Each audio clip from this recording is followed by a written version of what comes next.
Yo, started late today. Don't worry, it's a genetic predisposition. I'm always a little late. My whole life, seriously, my whole life, I've been a little late for shit.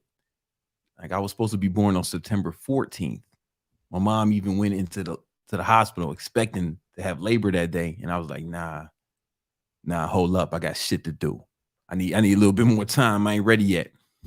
Same thing with this episode. Only I've gotten better. I used to be like 24 hours late. You know, the first time I was supposed to be on time for something, I was 24 hours late. This time, only like 15, 20 minutes, man. Let's get into it.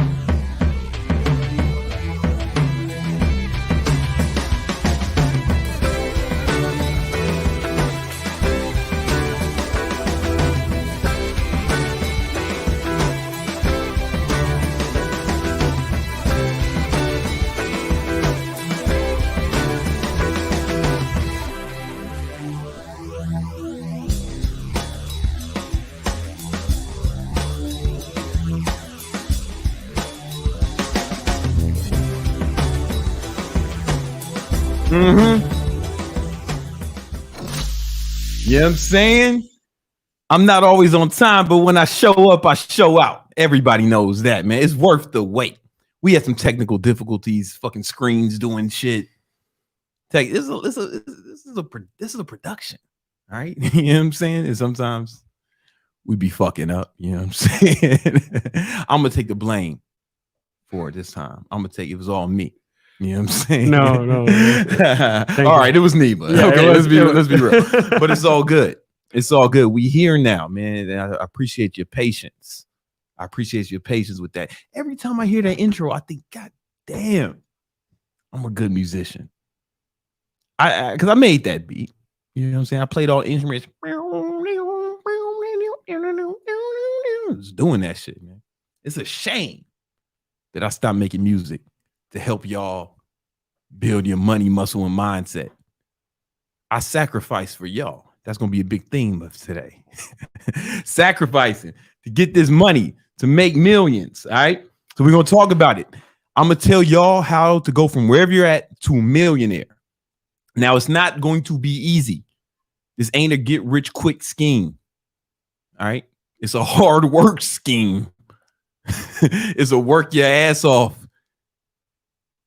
scheme. It's a get rich or die trying scheme, right? But anyone can do it if you follow, you know, some of the stuff we're going to say today. But before we get in that, we got to shout out our sponsors. We got to shout out our sponsor, Thought Repellent. Yeah, this episode and all episodes are brought to you by Thought Repellent, right? This is the product made by ballers for ballers. Because here's the thing.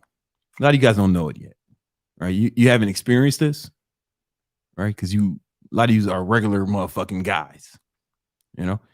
But once you become an elite level baller shot caller, when you a nigga like me walking around with $200,000 worth of jewelry on for no reason, you know what I'm saying?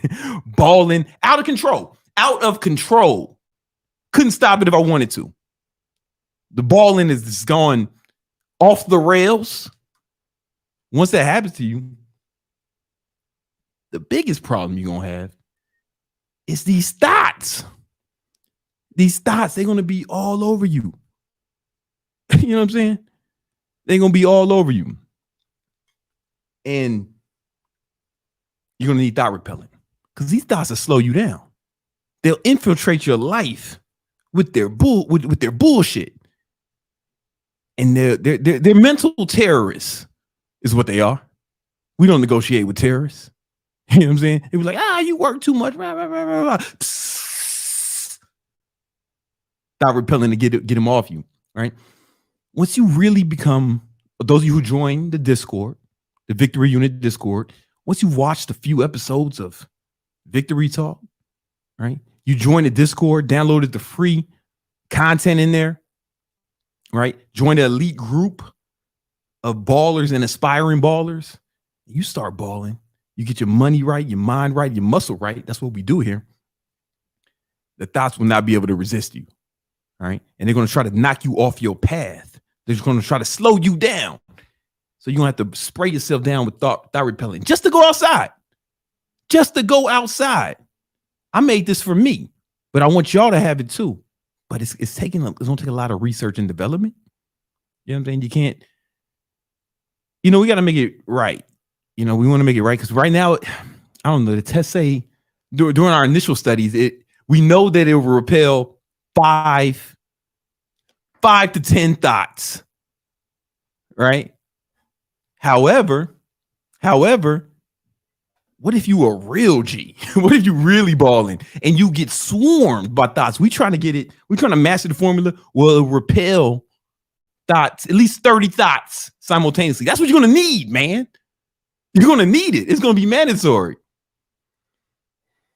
Because bitches will fuck your whole shit up. It's in the Bible. Chapter 1. That's how the fucking shit starts. The word of God. The first story is about some chick tricking Adam into defying God, taking him off his purpose, right? Now we all got to wear clothes and shit. Now we all got to wear clothes and go to work. Thanks, bitch. You fucked it all up. Now, obviously that and the majority of that book is a fucking work of fiction. Obviously, like Jonah did not live in a fucking whale's mouth for multiple days. But the prophet Moses used that story to illustrate the fact that these hoes will fuck up your whole life if you let them. That's why you got to keep them at bay with the thought repellent. All right. Every one of these super chats goes to research and development so we can really bring this to market. All right. You're going to need it. Because you guys are watching the Victory Talk. You joined the free Discord. Oh, in the Discord, we're going to have for free a new program I put together called Baller Mindset. Only for Victory Unit members. It's free. You join the Discord and you get access when it's out. We're going to wrap up filming it this week. I put a lot of time and effort into it. Baller Mindset. Give you the mindset you need to really become a boss, baller, shot caller. You're going to need it more than ever. You know what I'm saying? You're definitely going to need it. You know what I'm saying? And, you know what I'm saying? So if you need the thought repellent, you gotta support the cause, man. That's where the super chats come from.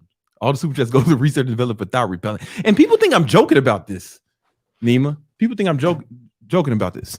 If you think I'm joking about it, just ask yourself, man, do you see a motherfucking joystick in my hand? Nima, do you see a joystick in my hand? No. Because it's not a fucking game. Yes. That's why. Because we're not playing games over here. You know what I'm saying? It's not a fucking game. All right? It's not. No. You know? It's real. This is happening. Thought repellent. You know what I'm saying? All right. But you're going to have to need thought repellent. And to need it, you're going to have to rise above the masses. You're going to have to become above average. Right? And you're going to have to build some habits in order to do that. Right? So we're going to start this off with a segment I like to call Habits of a Winner.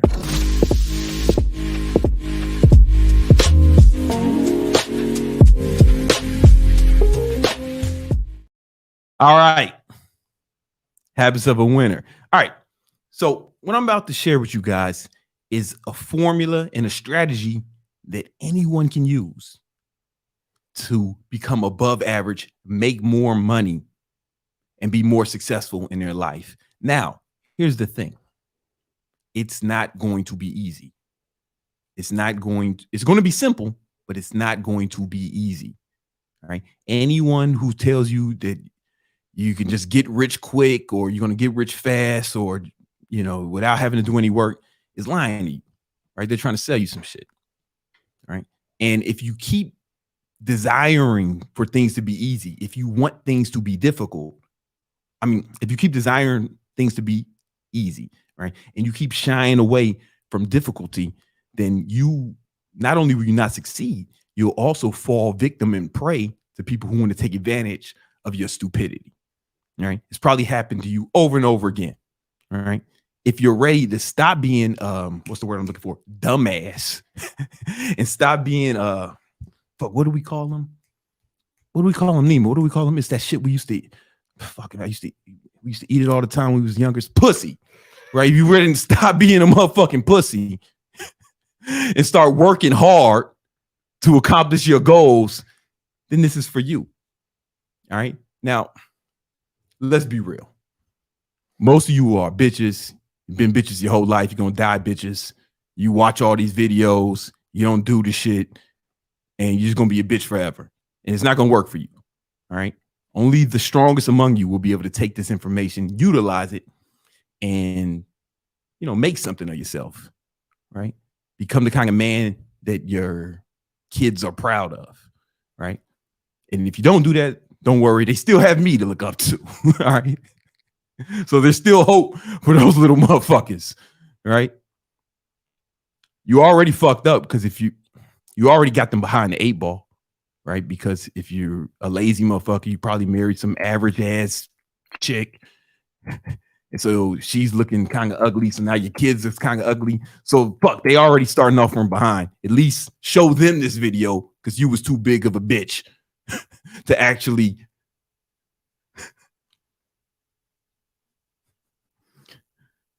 infuse any greatness into your bloodline. Maybe your kids will do it, or you'll watch this video and you'll do it. Right. All right. Let's get into it. So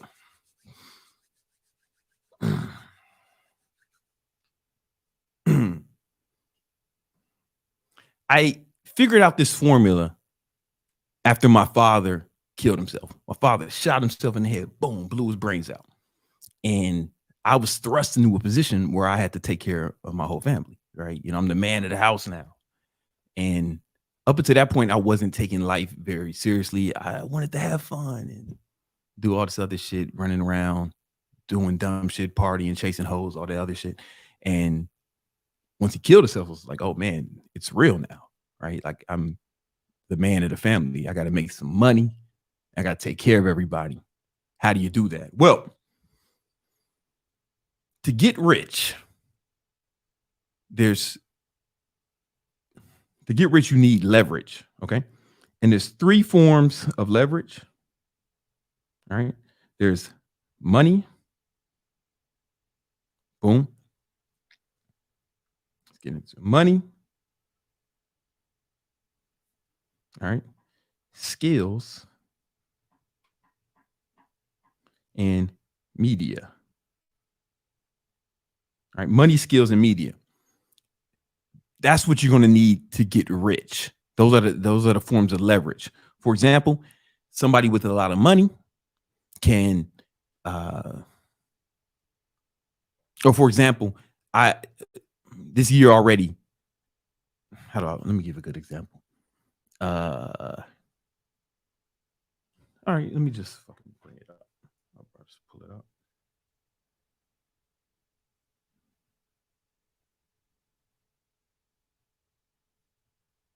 So in the last 3 months in my trading account, just my trading account, I made, you can see, $90,000. Right, in my trading account. However, I had over $600,000 in that trading account. Right. So I used the money as leverage. Right.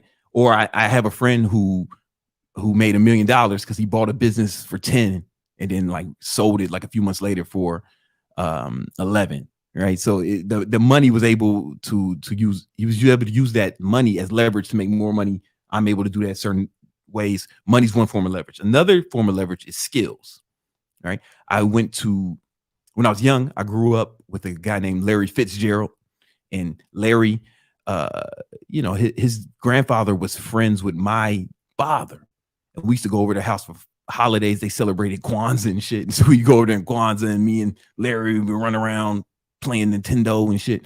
And then he got sent away to live with his cousin. Live with his uncle, Chris Carter, who's a Hall of Fame.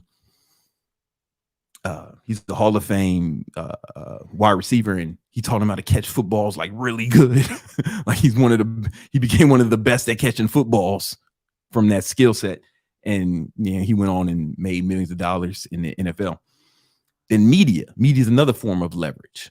All right. For example, let me think of a good example. For example, fucking Selena Gomez can endorse some product today and make like $1 million if she wanted to, right? Because she has so many eyeballs, right? Or Kylie Jenner was able to become Kylie Jenner was able to become a billionaire, not because she had so much crazy skills, right? It's because she had such a big following, right?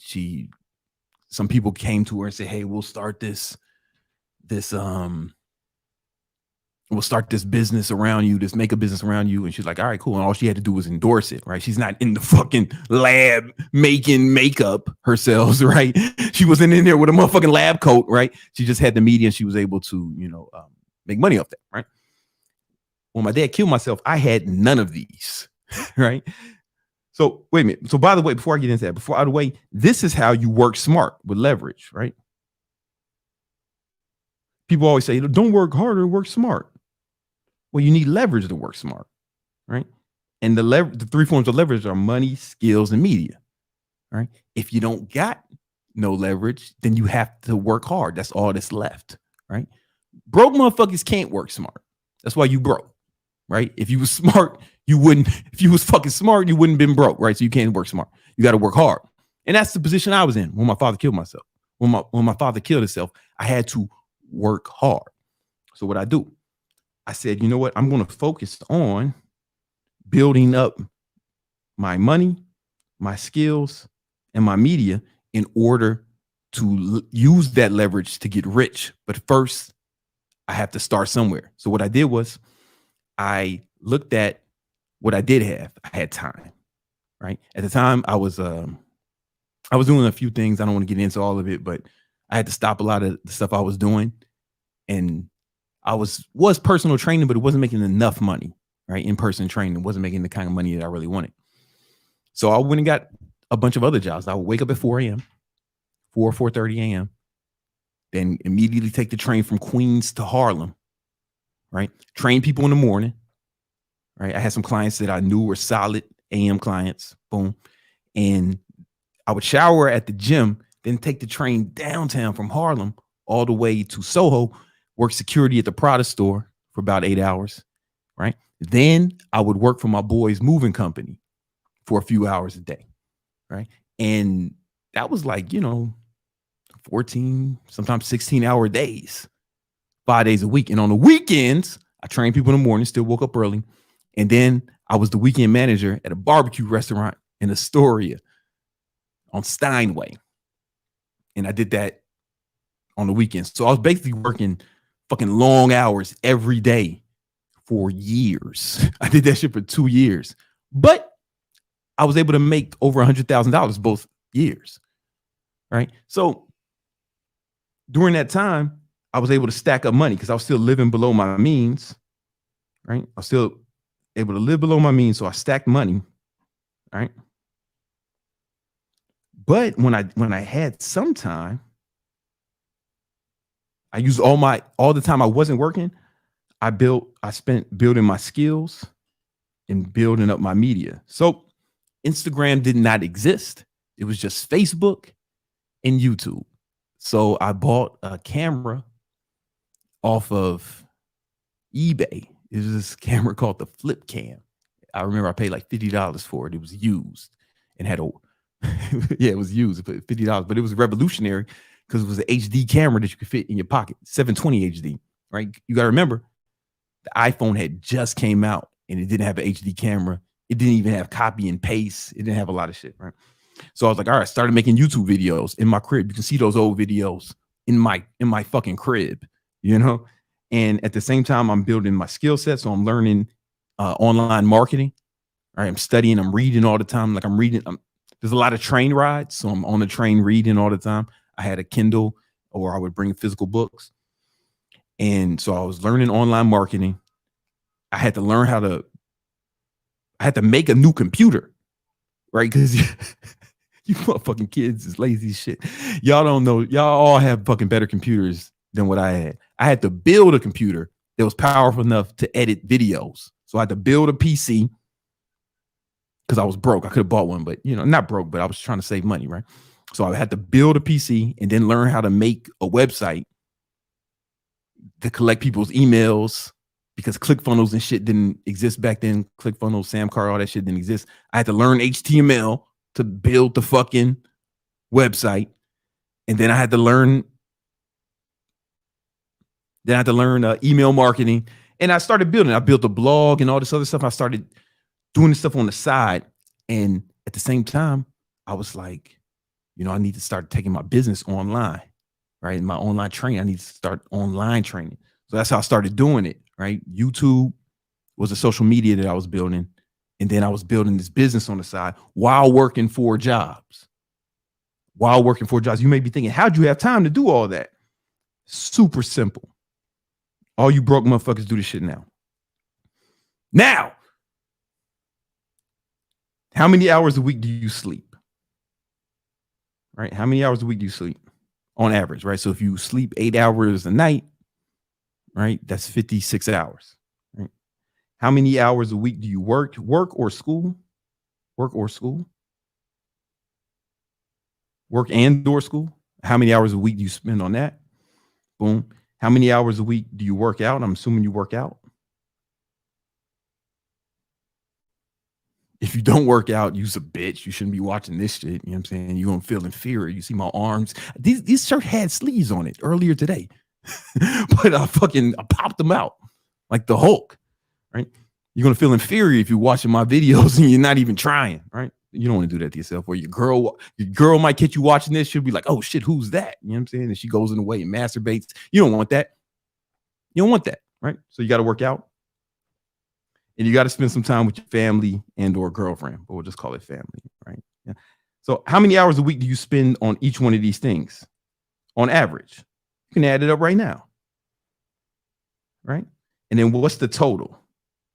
What's the total of those 4 things, right? Now, in every week, there's 168 hours. How many hours is left? Whatever is left, you need to devote it to building your leverage, building your money, your skills, and your media, 100% of it. And that's what I did, right? So I started managing my time better in my calendar. So my whole life was planned out. I knew where I'd be every second of every day. I just planned everything out. I had to make sacrifices though, right? I had to make sacrifices. I wasn't out here trying to be an international playboy. I wasn't out here going to all the parties. I didn't have like no crazy social life. I wasn't hanging out. I certainly wasn't playing video games or nothing, man. It was just grind mode. This was like 2 years of straight up grind mode, right? But I was able to build my skills, my media, and my money, all right? Now,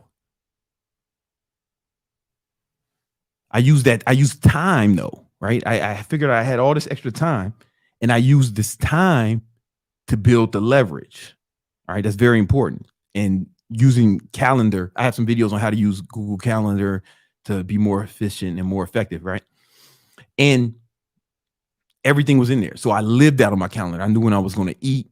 I knew when I was going to, I knew when I was going to eat. I knew when I was going to see my family. Like everything was planned out meticulously. And when I tell this story, I did it in a YouTube short. People are like, oh, that's impossible. When did you have time to shit and eat? Well, it's illegal to not let your employees fucking shit, bro. Like that's like I wasn't working for Al Qaeda, right? Like these were like American companies. Like you can go take a shit, bro. It's cool. When you're going to eat, you plan it. You get the lunch breaks at work, right? It's you fucking plan it, dumbass. That's what you do. right? But people say that because they're looking for excuses, right? They're looking for excuses. They don't want to believe that somebody worked that hard because, it makes them feel inferior. So in order to mitigate the feelings of inferiority that they experience when they realize that the real ass niggas is outworking them and making them look like little, what they call hoes, bitches, right? They don't want to feel that way. So they got to say, oh, that's bullshit, or I can't do that, or when they come up for an excuse. That's hoe shit, man. Cut it out. Cut it out. All right. What the fuck was I talking about? Right. All right. So I was able to start building the leverage. And then guess what? I started to get some clients from my online fitness business, right? I had that, and it was more difficult back then because nobody was doing online training, right? I was like one of the pioneers of it, honestly, one of the pioneers in that space. So it probably took a lot longer than it needed to, but I was able to do that. And what I did was I was able to start quitting certain jobs. Well, I got fired from, be honest with you, I got fired from the product store because I wasn't a good security guard. I didn't keep anyone secure. I didn't guard anything. Like once this motherfucker ran out with some shit, and I was like, yeah, he got us that time, guys. Like, you ain't gonna get him. Like, nope. This shit got insurance. I don't. Obama just took office, and I ain't got no Obamacare. I ain't got shit. So he wants that shit more than I want to stop him. Sometimes it's the fight in the dog and not the dog in the fight. You know what I'm saying? I got to save my energy because I got to move motherfuckers in and out of fucking apartments after this shit. I digress. They let me go. They made the right decision. They're a smart company, $1 billion company. They make good products, smart people. They know when someone wasn't qualified to work there. So they let me go. No problem. Because I had already built up enough leverage. Right. And then I quit the moving company. That was the hardest work I ever did. That's the hardest work I've ever done. And I've worked a lot of like blue collar jobs, construction, fucking busboy, waiter, all that shit. Ain't nothing fucking with the moving company in New York. Because it's like all the fucking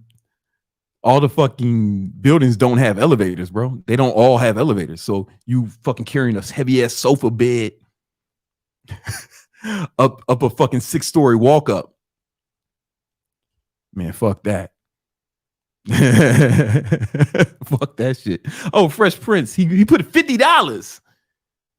He said, check my Instagram. Is it his though? I don't know if that's really fresh. No, I don't think so. It might be. Is it? I don't know. I'll check. I don't know. Whatever. He gave us $50, man. Whoever it was, the real fresh or the fake fresh. I'm fucking with it. You can text me. You know what I'm saying? No, you know what? The best way to get in touch with me is to send me $50 on this. That's better than texting. I'm gonna be honest with you. Yeah, that's him. Yes.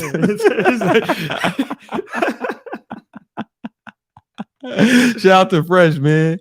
I be seeing Fresh outside. Like I be seeing like a Lambo walk by. I be walking. I see a Lambo with a dog hanging out the window. I'm like, the fuck, man. I was like, oh, it's Fresh. God damn it. What up, homie? I almost got hit by a car last time I saw him because I ran in the street to say what up. I digress. What the fuck was I talking about? Excuses. Oh, yeah. Yo, so it's like I was working real hard. So I quit the fucking moving job. Right. And now it's just training people and working at the restaurant on the weekend. So that free. So I used that leverage, right? Because I was starting to make some money. So what I put all that time into the leverage, into getting more money, building more skills and building my media. So now I was able to really build my media up because I had more time. So I went really hard on YouTube. That's when I started doing like fucking two YouTube videos a day. You know what I'm saying? Back in the day. And, it just kept compound, but I never stopped working as much. So some people will say it's work smart instead of working hard. I work smart and hard because I'm a motherfucking G. I'm a motherfucking G, right? But what happens is leverage allows you to make more money per hour, right? You know, it increases what's called your hourly rate, right? So once I started to realize that, then I took it to another level, right? So let's say my business, my online fitness business, boom. A lot of stuff I had to do. I had to edit videos, boom. I had to build the websites, right? I had to there's a bunch of other tasks you got to do, right? There's a bunch of tasks you got to do. So what I was starting to do was, and this is how you turn your side hustle into a real business. You map out the task that you have to do, and then what you want to do is you want to start taking yourself out. And so I started paying people to edit videos. Harry was the first one. Boom. I started paying other people to do the websites and started paying people to do all the other tasks, right? And I started doing the one thing that I could do the best, right? Was be the media personality. But I put all my time into it, just as many hours, still fucking 12, 14 hours a day, right? Because my hourly rate went up, right? But then I also did it in my life. Now, this is the shit that people clown me for. On YouTube Shorts and on TikTok, right? So think about your life, right? You got to get groceries. You got to clean your place up. Boom. You got to, I don't know, what else do motherfuckers do to stay alive? Eat, cook, laundry. Yeah, laundry. Driving. Yeah, shit like that, right? So what I did was I looked at how much I was making per hour. And all you got to do is, you know, do the math of how much you're working and how much money you make each month versus how much money you get what's called your hourly rate. And I noticed that, let's just simple math. Let's say my hourly rate had went to 100. Boom. Right. If I pay someone to do my laundry instead of doing the laundry, right? And I work during that time, let's say the laundry costs, I don't know, $60 to get done. Boom. If I work during that time, then it's a fucking $40 profit. You know what I'm saying? Same thing with groceries, right? Or cleaning the house, right? If I get paid, I used to go on TaskRabbit. I still do this. I go on TaskRabbit, find someone to clean up the crib, and I work during that time. If somebody cleans the anything under my hourly rate, what I do is I buy time, and if I make more money than I spent to buy the time, right, then it's a net positive. So I started doing that in my life. But people get it with your business, but they don't get it with your life, right? And I put that money to work. I put them to make more money and building the leverage. It's all about getting rich. It's all about building leverage, right? So I just focused on building up, increasing my money, my skills, and my media, right? This is the key. Money, skills, and media. If you have those things, you can make money, right? If you're the best at something, people will pay you top dollar for that shit, right? If you got a lot of money, you can definitely use that to deploy it against something to make more money. And if you got a big social media or big media presence, right, you can make more money that way. This is why you see billionaires buy media companies, right? This is why, Jeff Bezos bought the New York Post. I'm saying Jeff Bezos bought the Washington Post. Why did he do that, right? Because now he controls that media, right? Elon Musk bought Twitter. Why do you think he does that? Because he can control that media. You know what I'm saying? It's super powerful and it's super high leverage. You know what I'm saying? And then if you're just really good at something, people will pay you for that, right? Or if you're good at, let's say you're good at sales. My top salesman made over $300,000 last year, right? And the bottom salesman, he made like 100, right? And they had the same, they both put in the same amount of work. It's just one skill set is so much higher. You know what I'm saying? You get on the phone with Brian, you get on the phone with white boy Brian, you buying something. You know what I'm saying? If you ain't got the money, you're going to be selling shit. You know what I'm saying? Motherfuckers selling their bikes. Motherfuckers selling game consoles. Selling, you know what I'm saying? Offering up their firstborns. Saying offering up girlfriends and shit, man. Sending their girlfriends to Brian. I'm like, nah, that ain't the form of currency we take. But I was saying he's really good, right? And that's really the key. Those are really the key. Now, here's the thing. when I talk about using all this time to build your leverage, and I talk about how hard I work, people say, oh, that's too extreme, man. I want to enjoy life. I want to do all this other shit. You really have to change your associations with pleasure, right? Because when you talk about enjoying life, most of the people, when they say that, they're really talking about escapism, right? They will say, oh, I want to party. I want to get high. I want to go on vacation. I want to chill, play video games. And there's nothing wrong with that stuff. But if that's the only way you can enjoy life, then you can only enjoy life sporadically, right? Because you can't play video games all the time. You can't get high all the time, right? You can't go on vacation every day, right? But if you start to associate pleasure with actually pushing yourself, seeing how far you can go, how hard you can work, right? Actually trying to fulfill your potential. If you associate pleasure with that, then fuck, every day can be full of joy. You can enjoy life every day. Like even when I was working that hard with all them jobs, I was working towards a purpose. You know what I'm saying? I knew I wasn't going to make a career out of moving, or I wasn't going to make a career. I wasn't trying to rise the ranks of product security, right? But I knew what I was doing. I knew what my goal was, what my vision was, right? And just showing up at those jobs and working hard, I started to enjoy that, right? Because I was pushing myself. I was seeing what I was made of, and I was building character that was like super important and super valuable, right? And the people who were telling me I need to chill out and enjoy life more, what they didn't really understand was that I enjoyed life more than them, because I can push myself every day. I can fulfill my potential every fucking day. And they can only do those escapism activities sporadically. They didn't even understand that I'm enjoying life more than them, because these weak motherfuckers can't even fathom. They can't even imagine a motherfucker loving to work hard because they are serving a greater purpose. You know what I'm saying? Once you really flip that switch in your brain, that's when things will take off for you, right? You really have to stop looking for the easy way out. You have to stop looking for ways to cut corners. You have to stop looking for ways to make things easier, right? Because the majority of your pain comes from your desire for things to be easy, right? Your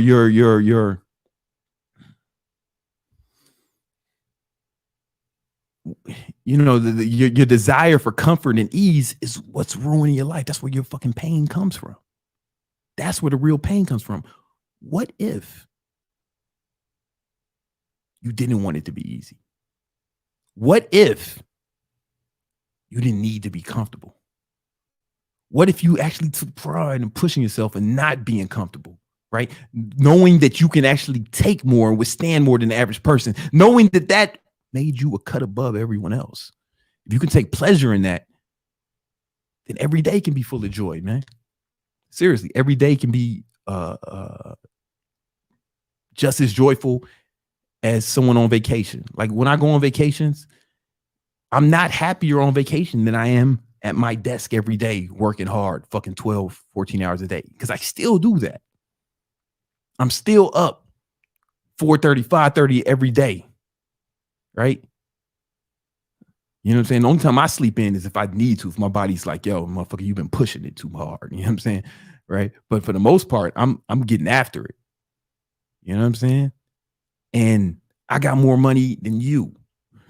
So I want you to think about that. There's a multi-millionaire working on his goals harder than you are.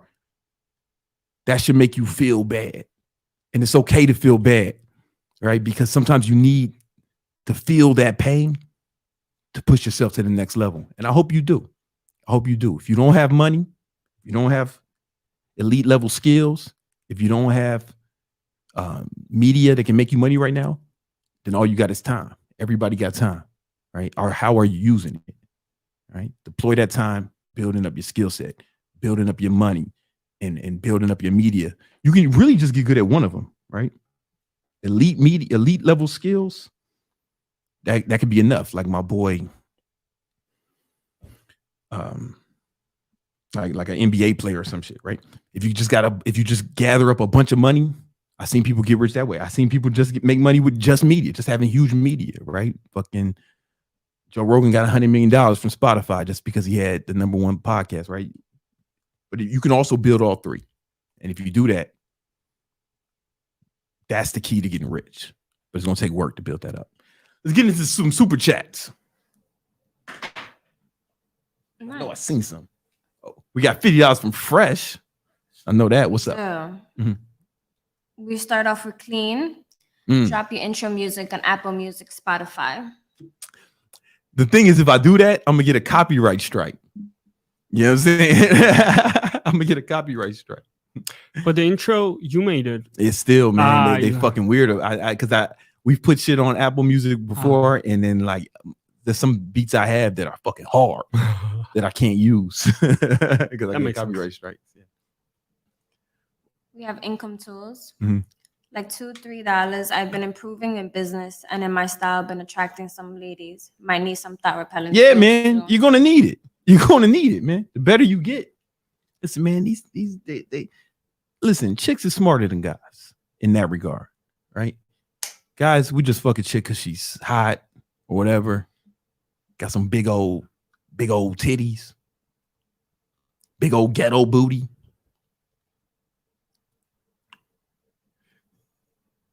And no, I just seen some wild shit. I can't even explain to you what I'm looking at right now. You know what I'm saying? I can't even explain. You wouldn't even believe it if I said it, you know. Right? But guys, we just go off appearances and looks, man. But girls, like they smart enough to want a baller, right? You know what I'm saying? And they're gonna fucking come after you. You gotta stay focused, man. You're gonna need that thought repelling. We have James. Just wanted to say thank you for improving our lives with your content. Been watching since I was a junior in high school. I'm 25 now. Rooting for you always, bro. Yo, shout out to Jay Smooth.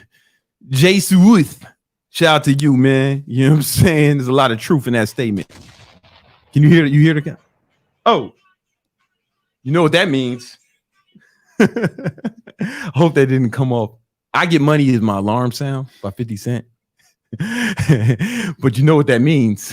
when I Get Money starts playing on my phone, that means it's time for Romulus for the market update. Let's go.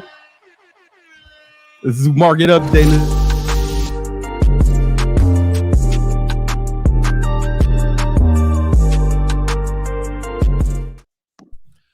Brandon, it's great to be here. Thank you so much for another opportunity. Before we get into market recap, and around here we do something called future recap, because what does that mean? It means we're going to tell you what's going to happen before it even happens. I want to talk about that. Of course, in hot. Great reason why we're here. But Brandon, let me ask you this directly to you. What is the one thing you did today? The one thing that helped you on your road to total domination? What was the one most important thing you did today on your road to total domination? I was putting the finishing touches on a new course that we're going to give out for free called Baller Mindset to help these guys get some money. Because there's a lot of broke. There's a lot of broke boys out here, man, who don't want to be broke boys no more. We out here doing God's work. Yeah, they shouldn't be. As a matter of fact, be stupid. Sorry. Two comments about that. Everybody hear and see how quickly Brandon was able to pull that to mind. You should be able to do that too. Now, it's not as if you're going to go through your entire day. You're awake for 16 hours, 17 hours, 18 hours. It's not like every minute of those 16 hours is going to be spent doing something that's going to dominate the world around you. But you should do one thing every day. You should do one thing. And he was able to pull that up to mind instantly. I didn't ask him ahead of time. Did you know I was going to ask you that? No, I had no clue, Romulus. No clue. Right? This wasn't prep. This isn't screen. We come on live. We come off the cuff, and we go right at it. And by the way, speaking of all of this, speaking of your new course, speaking of not being a broke motherfucker anymore, what's going on Thursday night? What's happening 48 hours from right now? Right, we're doing a free class, a free training. We're doing a free training on trading, getting money in the markets. That's right. Yep, that's right. It's this Thursday. We're going to show you exactly how to stop being broke. If y'all want to join that, and you should. And by the way, that's your one thing you can do tonight, right now, to get yourself on your road to total domination is to sign up for our class. Yep. I like it. I like it. That's what you do. It's a free training. And, Romulus is my trading mentor. When it comes to trading, getting in and out of trades, boom, ain't nobody better than Romulus. And he's been my mentor, and he's helped me make hundreds and hundreds of thousands of dollars over the last 2 years, man. It's been great. We've been on a really blessed run, have we not? It's been fantastic. And markets have gone, haywire, going crazy. We're going to talk a lot about that. I just checked out Nike. Anybody wear Nike shoes out there? Anybody into that brand? They missed their earnings. I wear some Nike sometimes. That's one of the things that we've been talking about last year. It was about the inflation and the interest rates coming on hot, coming on strong, going up through the roof. And then we started to get past that. If you recall, I put out a report at the end of 2022, which was the 2023 future recap for the entire year. And I mentioned that, look, the real market players, the real market ballers, if we're going to use a term like that, and I think that's appropriate. I think people understand what I'm saying. The real market ballers, in other words, people like us and the other big players out there, we're moving past inflation. We're moving past the Fed. We're going into the earnings environment, and Nike's kicking it off here. And they're saying earnings are shit. Earnings are crap. Earnings are blown out. Of course, we knew that. We wrote about that 3 months ago. This is what you get when you join us for these types of seminars and webinars like we do on Thursday. This is what you get when you come into our free Discord. This is what the Legion gets. This is what the Centurions get. This is what you get when you join our group. Pieces of information that help you dominate the world, one great thought and action at a time. All right. So Nike's coming up a little bit, but then they fell apart. And hey, too bad. So sad for anybody who got suckered into that little play right there. But lately, it's been all about the banking stocks, the finance stocks, the financial industry, because some of these bank stocks, well, they haven't been doing too well. I mean, look at that. This is a bank that was AAA rated, meaning it had the highest credit rating from places like Moody's and S&P just a few weeks ago. You're right up in here. Okay, right up in here in late February, early March. The ratings companies were reaffirming their most positive ratings.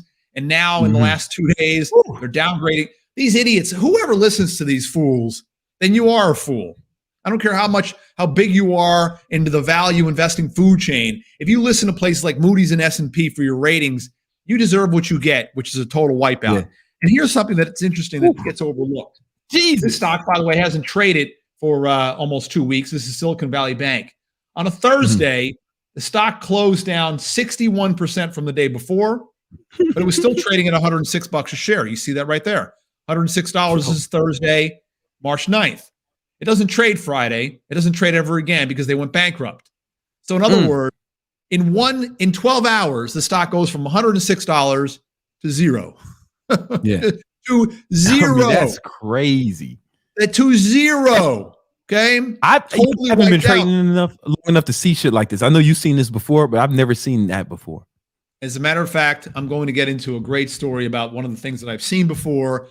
We'll talk about that in a few minutes. We have time together, everybody. That's the beauty of this Tuesday night podcast. Brandon doesn't come on here for just 30 seconds and disappear. He gives everybody time so we can really ferret out the details of great conversations. And yes, this is a disaster. Okay, this is a total monstrosity. These are institutions too. This isn't most of the people involved in a stock like this are not the average YouTube day trading type of community players. Okay, that's like the 16th biggest bank in the world, right? Or what? It was the country. Yes, it was the 16th largest bank in the country on Thursday, and then Friday it was nothing. It was zero. Okay. And they didn't declare Chapter 11, which, by the way, for those who don't understand that, real quick, Chapter 11 means the courts give you an opportunity to reorganize, but they can still conduct business. Chapter 7 means you're totally gone. You disappear. You're over. It's a wrap. This company's gone. Okay. It's disappeared. It's over. It's never coming back in any type of resemblance or formation that it was in before. Okay. So a story about what happened some years ago. The most, I guess, present and logical analog to what's going on right now would be 2008. But I want to caution everybody because that term is being thrown around much too loosely right now without any type of memory or respect for what really happened back then. And it was March 2008. There was a company, Brandon, coming from New York. You've heard of Bear Stearns. You remember they were a big operator back in New York City. I get that a lot of people listening don't know who these companies are that I'm about to say. Maybe write them down and look up the history of this. Bear Stearns, March 2008. They didn't go bankrupt, but the stock went from, it was like $100 or $150 a few months prior and went all the way down to $2 a share by March of 2008. They were about to go bankrupt. They were on the very verge. The government stepped in and they saved the company. They actually bailed them out. Yeah. Let me clarify. 2 weeks ago, the government did not bail out Silicon Valley Bank as a company. What they did, and this is misunderstood right now, if you put money into a bank, any federally chartered bank in America, that cash is insured up to $250,000 for your account. Yeah. So if the bank has a problem and you've got $200K in there, the next day the bank goes out of business. Within a week, give or take, the federal government will give you all of your money back. But if you have $1 million, if you have $1 million in there, they'll give you $250K back, but you'll be out $750. Whew. Right.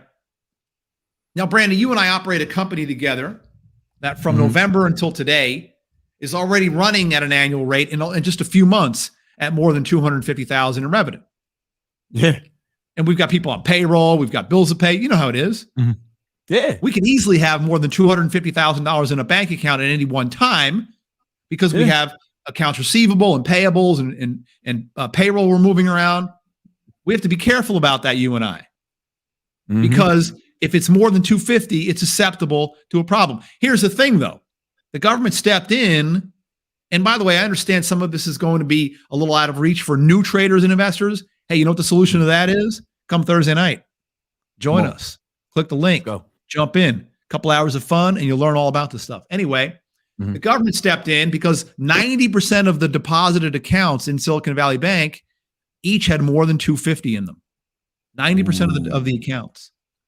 I mean, the company was based in Silicon Valley. It wasn't like no money was bullshit all over bank. the place. Yeah. So the government stepped in and said, no problem. We understand that everyone thought they were insured up to 250, but we're going to cover everybody. They didn't save the bank. They saved the clients, the customers of the bank. Yeah. From getting wiped out or losing more than 250. That's what they did. It's still a bailout, but it's a bailout of the people, the customers, instead of the company itself. Now, back to the story. 2008, March, Bear Stearns almost goes bankrupt. Stocks at $2 a share. The government bailed them out. The government bailed out Bear Stearns.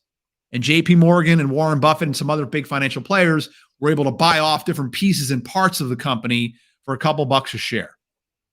6 months later, Lehman Brothers has trouble, a bear moment. Okay. In middle September 2008, stock got smoked. It goes all the way down to, a buck or two. Everyone thought the government was going to bail them out. They should have thought that because they did it 6 months before to their biggest competitor, Bear Stearns. But you know what? The CEO of Lehman Brothers wasn't politically down with the Treasury and the Fed and the people in office at the time. Unlike Bear Stearns, they were politically down with those people. It's politics. So Lehman Brothers did not get saved. They let it get smoked. And that was the first domino. The first domino really fell. The next 6 months, the market got absolutely hammered in a way that I have never seen, in a way that no one alive today has ever seen before. Because the last time that happened was 1931. Right. And there's no one alive today that was trading and investing back in 1931. Okay, no one. I mean, it was the whole world went crazy, right? Like crazy. I mean, unemployment. People don't remember this, man. Right. I remember like unemployment was sky high. I have a degree in marketing, and I had to work all those labor jobs because no one was hiring. You know Nobody what I'm saying? was hiring. Yeah, and it was just a really dark time economically for a lot of people, but not for me. Okay, and I say me because you and I weren't together. The Legion wasn't around. I was crushing it. I was killing it. Yeah. I'm still living off of the money that I made to a degree back in 2008. Okay. I'm still living off of the reputation that I built out of the people that I saved in 2008. The government came in, they saved Bear Stearns. And then about 2 months later, they started handing out billions and billions to every joker, loser, loosely regulated, and improper business practice sense bank out there. It was my tax dollars. It was your tax dollars. The reason I'm bringing this stuff up is because if you think you understand when things get rough and difficult, the way the government is going to act, if you think you can predict what they're going to do, lose that confidence because you can't. Yeah. You can't predict it. They move the goalposts. They change the rules mid-game. They do whatever they want to do. And they're not as smart as you think they are. Trust me when I tell you this, the Federal Reserve is not staffed with all kinds of the most brilliant economists and thinkers out there in the world. It's not. They're government employees. They're people that can't get real jobs. They're one step above working a motor vehicle, for Christ's sake. Okay? They just wear a tie and they wear fancy glasses and they sound more educated. But they're still government employees. They're government hacks. You can't trust these people. And don't. Nah, man. What can you trust? You can trust the things that we will teach you on Thursday night. Because then you'll be able to find it out for yourself. And it's a good thing you brought that up, man, because it looks like we're on the verge of something similar. We are. We're on the verge. Banks don't fucking collapse every day, right? You notice the first one to go, Bear Stearns, it was March of 2008. Okay, this is March. Things like this happen in these type of environments. 6 months later, I think something else is going to happen. It's August, September of this year. That's going to be devastating. That's going to make this banking thing with Silicon Valley Bank look like a joke. And because the government's spending all their artillery. One of my biggest regrets was not having enough money in 2008 to actually capitalize on it. I know you made a lot of money during that time. My boy Moneybird, made a whole bunch of money during that time, but I was broke, right? So it's super important that you guys get your money ready and you know what to do during that time so you can actually capitalize on it. Yeah. Yeah. And that's what you show up on Thursday to really learn from me. That made the difference in my life. Okay. That made the difference between, at the time I started on Wall Street in 1994, and then I started working with a hedge fund. I was trading at a hedge fund, and it was a good job and I was making a good living, but that made the difference. Okay. I no longer had to do what I had to do. My life changed from doing things I had to do to doing things I wanted to do. I made the rules then. Okay. You may have heard the term fuck you money. Well, that was it for me. Yeah. At the end of 2008, early 2009, I had that fuck you money. And I still have it. And it's still here. And it's still part of my life. It's all from there. And it's like during those recessions, that's when the most money is made for the people who are ready for it. Warren Buffett, everybody knows who he is. Okay. He's a multi-billionaire. But in the last 22 years, he has not beaten the stock market itself. He has not outperformed the S&P 500. So you think, well, how was he so famous? Because there was a really terribly long bear market in the 1970s. It started in 66 and it went all the way to 1982. 16 years, longest constructed secular bear market in American history. At the 74 bottom, he was buying like crazy. 75, he didn't do so well. But then 76 and 77, he put up 100% returns each year. Yeah. And he's still living off that today. That reputation, the money he raised, the money, the fees he was able to garner from, all that, that's still what he's living on today. Because of what he did in the 5-year went bankrupt. Ray Dalio went bankrupt, had to start over, and I think it was that recession too, where he made where he really made a name for himself and became a billionaire. Yeah. Hey, look, George Steinbrenner bought the Yankees in I believe it was the 74 area for $14 million. Today they're worth $6, $7, $8 billion. Okay. I remember Brownstone selling in New York City, the Village or Fifth Avenue, Upper East Side type of brownstones, $40,000, $50,000. Today, $20, $30 million. Yeah. Okay? That's what happens. You can do this. You can prepare yourself for what's coming. And by the way, you can make money along the way. All right. So we've got the S&P 500 up here. And this is just an example of money we make along the way. The markets were pulling back. The financial stocks were getting hammered until last week. We put a bunch of money into a particular option strategy. I'm not going to go into detail about it, but within 16 hours, we made 34% on our money in 16 hours. That was a good trade. I was super happy 16 about hours. We made 34% in 16 hours. Yeah. Okay. That's what we were talking about earlier, having leverage, right? Yeah. You got to have the money and you got to know what to do with it. We're here to teach you how to do all of that. Okay. We're here to teach you how to do all of that. So that's why you want to join us on Thursday. Come on. It's a couple of hours. We're going to have an awesome time. We'll show you the details about how we can help change your life financially, get you prepared to make money along the way, and really get you ready for the major turning points of the markets that'll probably be coming sometime this year. For sure. within the next 6 to 12 months. So speaking of that, you said you got the future recap. Is that what you're going to tell us about? that's what we're going to talk about. So we got the S&P 500 up. What's about to happen, Romulus? Yeah, S&P 500 up. I know I have a lot of lines on my chart. The way I clear that up is I just use SPY. I don't draw any lines on my SPY chart to keep it cleaner and a little easier to read. And it's been rallying a bit here. So what's going on is this is nothing more than relief of what we called oversold conditions. You can see it's going down, down, down. It gets sold too much. There's too much supply in there that starts to drain out a little bit and dry up. Demand takes a little bit of an upstage, and then stocks start to come back up. But look at the volume as the rally's kicking on here. Go back to the S&P. This is really good to hear. Okay, the market's rising, but as it's going up, you see the up days, the volume retreats. It runs away like a little scared pigeon. Okay, scuttles into its hole. That's not a positive. The institutions, the big players, they're not gunning after this market right now. Okay, and that means another situation like these 4 or 5 days is probably coming, maybe not tomorrow, maybe not next week, but coming in the near term. So this rally we've been seeing, a lot of people putting a lot of stock into it. Why?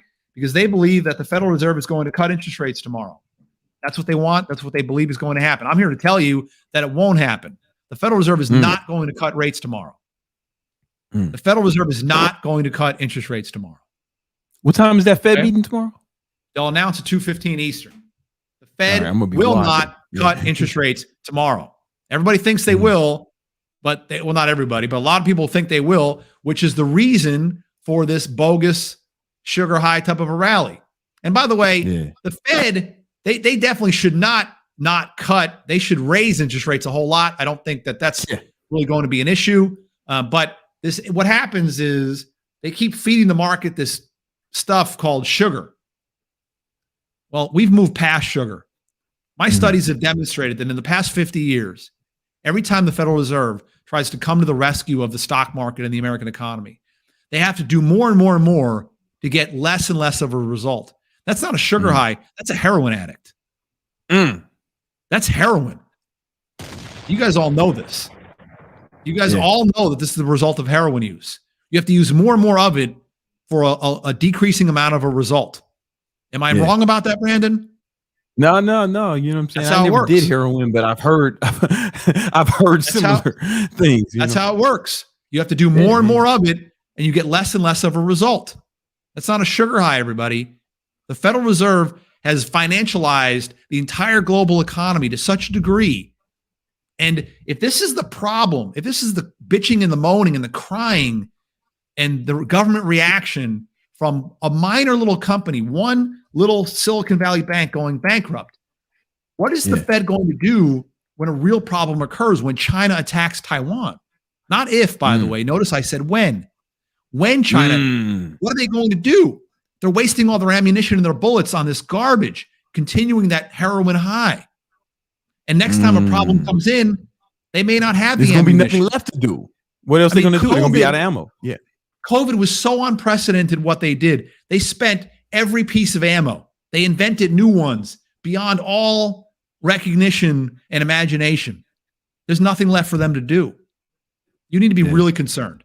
Okay. And the way you handle your concern and the way you deal with it appropriately and properly is to come join us Thursday night, get into our Discord, and become a part of our Legion. That's how you handle this situation. That's the future for you. That's the future for us. We'll keep making money. Why don't you come along with us? Yeah. So spy puts or what? What were we saying? What were we talking about? So as you know, I put out an alert earlier today, bought some spy. Well, we're shorting the market. We did it through a kind of a creative trade. We bought calls on this. If the market goes lower, this particular thing will go higher. We bought calls to kind of leverage that. I missed that trade. I saw it. Yeah, I'm gonna put it in the morning. Yeah, do it in the morning because it's a longer term type of a thing. It's a slower burn, but we're going to slowly build into that trade over the next 2 to 3 weeks if the market gives us the opportunity. And then by the end of September, we'll be counting our money on that guy all day long. Come on. So let's go. There you go. There you go. All right. Yo, listen, thank you, Romulus. Appreciate that, man. Guys, make sure you show up on Thursday. We're doing a free class to show you how to make money in the markets and take advantage of what's about to happen, man. As you can see, man, when the banks start failing, that's how you know that shit is serious out here, and you got to be prepared. Like it ain't banks Stop don't on a fucking domination fail overnight. Come on, man. Let's So- go. Thank you, Romulus. Appreciate it. Absolutely. Talk to you guys soon. All right, peace. All right. Before we get into the next thing, are there any super chats we need to read, or? We have a few, yeah. All right, let's run them up real quick before I get into my next segment. We have Jurado. In nature, diamonds will form under pressure. Yeah, that's a fact, man. There's a lot of pressure around my neck. You know what I'm saying? Like pressurized stone, and my wrist too. Goddamn! Don't look directly at it. You might fuck up your retina. You might be safe through the camera, but I can't even tell. I gotta look at I try to tell the time. Like, oh shit, I need shades. Tell the time. What else we got? We have Ent Fitness. Yeah, Brandon, I started my fitness journey a while back. Any tips to make a living in the future without certificates? Yeah, I mean, Bro. if you're going to do online training, you don't need a certification, right? You don't need a certification. You don't need a certification to be in-person trainer. There's no law saying you have to do it. But the gym, if you're going to work in a gym, they want you to be certified for insurance reasons, right? And like Equinox, they have kind of like their own certification. Like they don't even care if you come in with fucking. They want you to do their own shit that they made up. You got to pay them for their shit, right? But yeah, you can. Your clients are never going to ask you, what certification do you have? Right? I've never been asked that once. All they want to know is that you can get them results. And the beauty of online training is there's like different ways. Diet's the most important thing, right? So with online training, the reason it's superior to in-person training, well, there's pros and cons. In-person training, you can work on the form and all the other shit a lot better, but you can't really work on their diet. But the diet's the most important thing, right? Diet's the most important thing. So in online training, the way I teach my students is we make sure we monitor. I teach them a strategy where they can monitor their diet, their client's diet every day. They can see their client's macros every day in real time. So they can, once you do that, man, it makes it super easy to train people. We have Top Only. All right. WBBC, shout out Dot Repeller. Come on, man. It's $20. That's Canadian. I don't know how much money that is when they convert it. Might be That's nothing. about 5. Fresh says, check my DMs. Fresh, yeah. For sure. Yo, shout out to you, Fresh. You know what I'm saying? I will check them. I don't know what's in there. Could be anything. The Great Sage channel. Mm-hmm. Sup, Brandon? I have a bookkeeping business and I'm running ads from Facebook to my ClickFunnels and still having a hard time getting clients. Is there something else you recommend I do? Well, it could be a lot of things, right? It could be, I don't know if the ads aren't working, right? I don't know how much you're paying for a lead, or it could be you're not converting the leads once you get them, right? So it's not just, I'd have to know more to really answer that question, because Facebook ads are like more complicated than people think, right? It's like, it's not even just what happens on Facebook. It's also what happens when the person gets off Facebook, right? So if they're clicking the link, going to your ClickFunnels, maybe you have to improve the conversion rates on your ClickFunnels, right? Maybe you need to split test different headlines, different ad copy, different video, right? And then let's say the conversion rates are good, or you always want to be optimizing, but let's say they're good.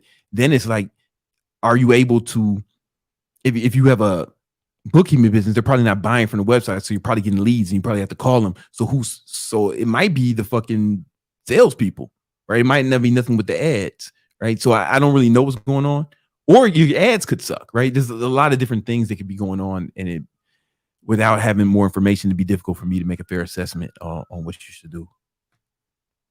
But thanks for that cash. I wish I could answer your question better. I really wish I could. We have Gabriel. ¿Qué pasa, Brandon? That orange shirt looks slick on you. So Thanks, question, man. Do you still do cheat days? I don't do cheat days Age? anymore. I don't think there's nothing wrong with doing cheat days. I just don't do them because, yo, babe, remember that last time I had a cheat day? Like I was at Nicky Jam's restaurant. That was You last know what I'm week. saying? Que lo que mi gente. You know what I'm saying? Más comida para hombre grande. And I was eating up all them pancakes and shit. It was a cheat day. and I was fucking sleepy, bro. Like my body just rejected it. My body is just, man, it's like, it's at this point in my career, it's like you got a Maserati, right?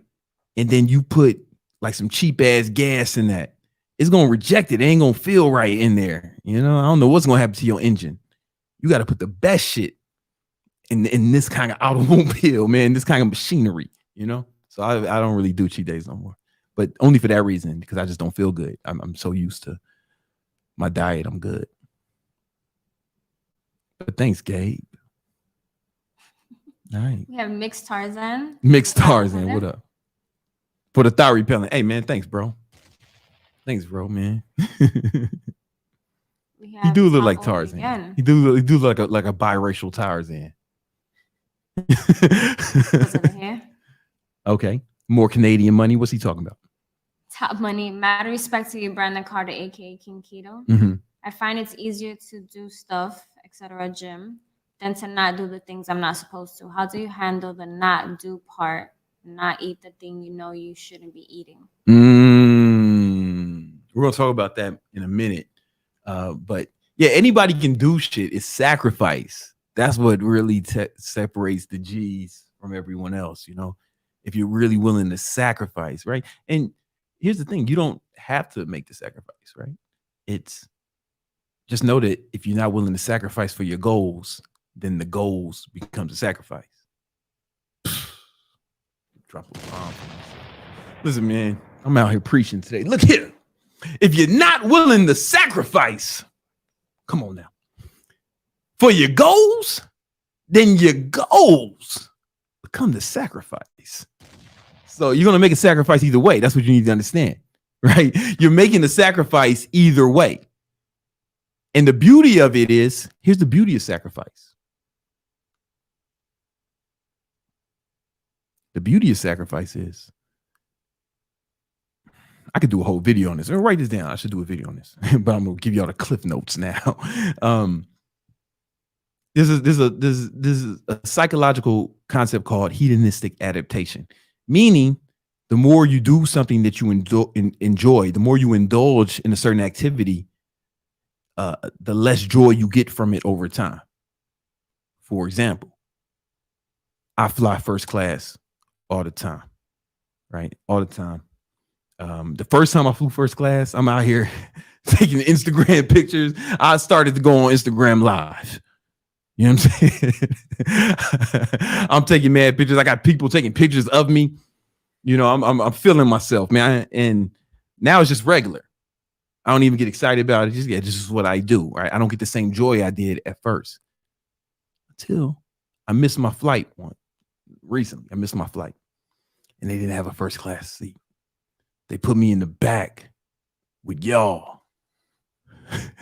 I'm out there fucking baby mamas, crying babies. Bitches got tattoos on their necks. You know what I'm saying? I'm used to them giving me a hot food, you know what I'm saying? Drinks, refreshment. Motherfuckers just throwing peanuts at me. from the car. Here. Fuck you want to drink. I'm like, oh shit, they give me the fucking plastic cup.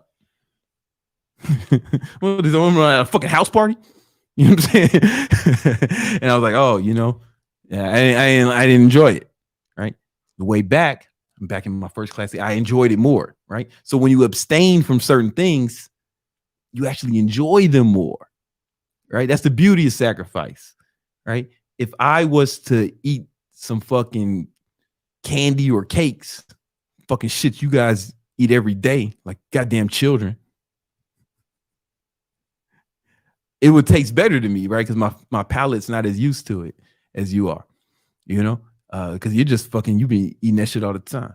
It's like those of you who smoke weed, fucking potheads, when you don't smoke weed for like a few weeks, and then you fucking smoke weed, you get way fucking higher than you've been getting.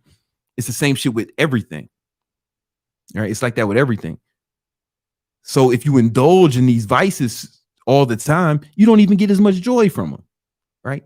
But the sacrifice makes you enjoy them way more. The sacrifice actually makes you enjoy them. Fast for a day. See how much you love food. Stay awake for 48 hours. See how much you love sleep. You've been taking sleep for granted this whole time. You know, I used to do this thing when I used to do the workouts in the park. I would have people working out back in New York. I do free workouts, and it'd be like 50 people, and they working out hard as fuck. Motherfuckers is dying at the end. And then once we stop, they catch their breath. I'm like, I think how good you guys feel now that you're not in pain. But you weren't in pain before, and you weren't as happy to not be in pain. The fact that you had the pain made you appreciate not being in pain, right? It's the same thing with sacrifice, right? So you'll actually enjoy this shit more if you sacrifice, and you won't be sacrificing your goals. I should do a whole video on that. Oh, I don't know what that alarm is for. We'll ignore it. Oh, that's where I'm supposed to. Okay, all right, and let's get one more before we're gonna do more super chats later. But I got it. What was the last one you put up on the screen? Well, we have Top Only with another one. Another one. He was back to back. Yeah. Back to back, man. He dropped. There's more Canadian money. That shit might be 50 cents. I don't know how much it is. He might be tricking us. Okay, ahead though.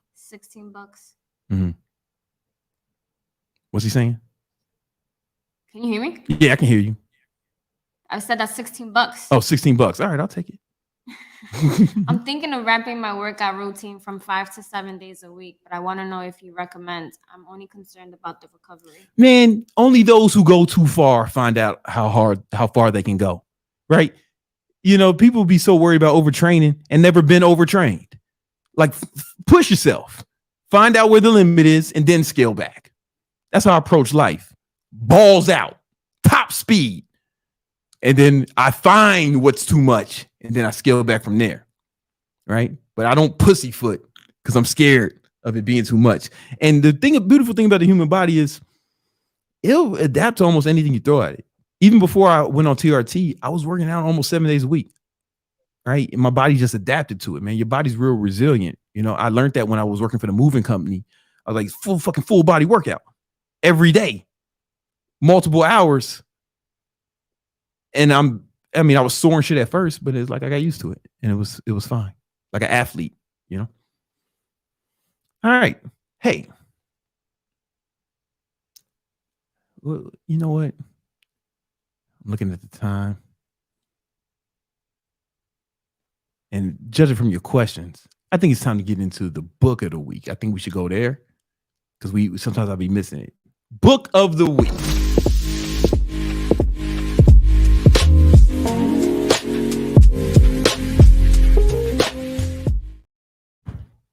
Fuck is it? Okay.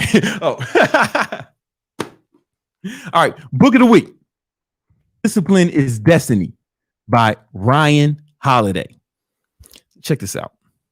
Now, full disclosure, Ryan sent me a copy of this book, autographed it, sent it to me. That's my man's. I have an interview with him on YouTube. I've known Ryan for mad years. Right. And man, this book, it might be one of Ryan's best books. He's written a lot of my favorite books, right? Ego is the enemy, obstacle is the way, stillness is the key. But this one right here is special to me, right? So I've always been a big proponent of discipline, right? Anything you want to accomplish, you're going to need a lot of discipline to do it, right? And discipline means doing what you're supposed to do when you're supposed to do it, whether you feel like it or not, right? And you know, that's been one of the main tenets that I have been teaching, you know, through my whole career on social media. It's just like, you got to have more discipline. You got to have more discipline. And this book goes into a lot of detail on how to acquire that and what the benefits are, right? But then he took it to another level. And I kind of touched on it a minute ago, actually. But the part about sacrifice, you know, the part about sacrifice made it real important. Matter of fact, Nima, when you make this video, take that part I said about sacrifice, put it in here so I don't do it again on the podcast.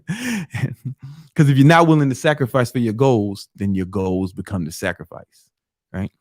And there was one point in this book, well, he made a lot of great points, but one point that really stuck out to me, especially in this stage of my life, was to avoid indulging in comforts, because the things that make you comfortable make you soft. You know what I'm saying? Like, you can get soft from this shit. For example, where I am in my life, I got, I made a lot of money, right? And things are really well for me. And what I've seen a lot of people do when they get in positions like this is they start to fall off, because now their life is full of all these comforts. They can buy whatever they want. They can do whatever they want. And they start indulging in this stuff too much, right? So a lot of rich guys will get fat, right? Because they already got money, they already got girls, and they just let their health kind of slide. I've also seen guys just start losing money because they got so comfortable, right? And they started indulging in all the comforts, all the fruits of their labor, that they got soft, right? They stopped, they were no longer in the work ethic that got them to the mountaintop, right? And then they lost the, how do I put it? They lost, oh shit, I didn't realize that. And they lost the will to actually work super hard. And, that's where I'm at in my life. I haven't lost the will, but I can see how something like that can happen, right? So sometimes I'll just do shit just to make myself uncomfortable, right?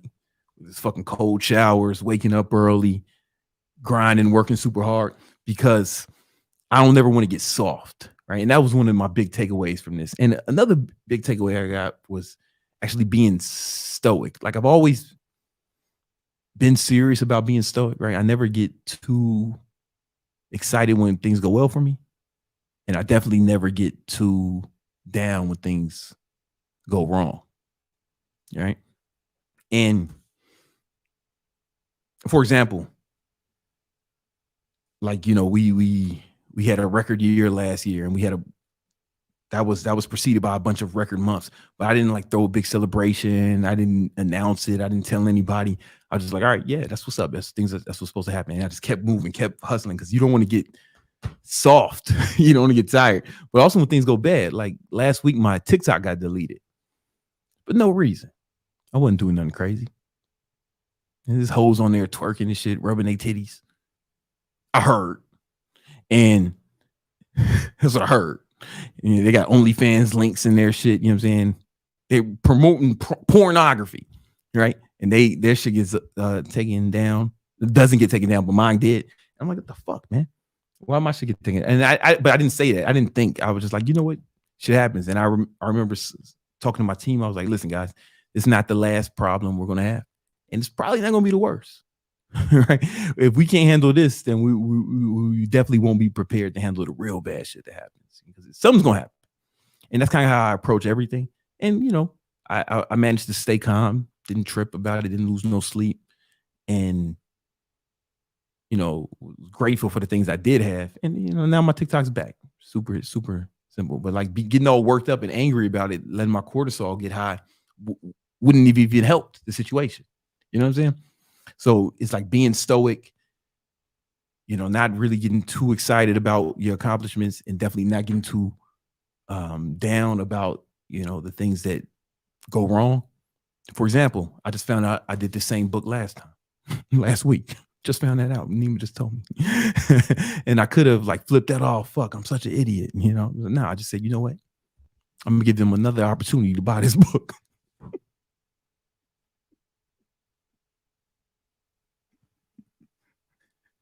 That's being stoic, baby.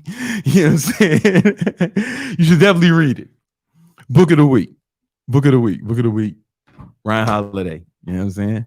Are there any other super chats that need to get ready? Yeah. Okay, what we got? OPEGs. I'm about to get a sales job. I'm gonna do good. What should I do with spare money? Well, you do the spare money, man? Oh, for me, man, I would, the first thing you need is 6 months of savings. Like 6 months of, you got to be able to cover your expenses for 6 months. because shit can go wrong, shit can go haywire, anything can happen, right? And it might not be something you did. It could be something at the business, or it could just be the economy. There could be a fucking war, right? Like you don't know what's going to happen, man. Fucking another pandemic, anything can fucking happen, right? And you got to be prepared for that, and it gives you a little margin of safety. So if shit goes wrong, you got 6 months to recover, get back on your feet.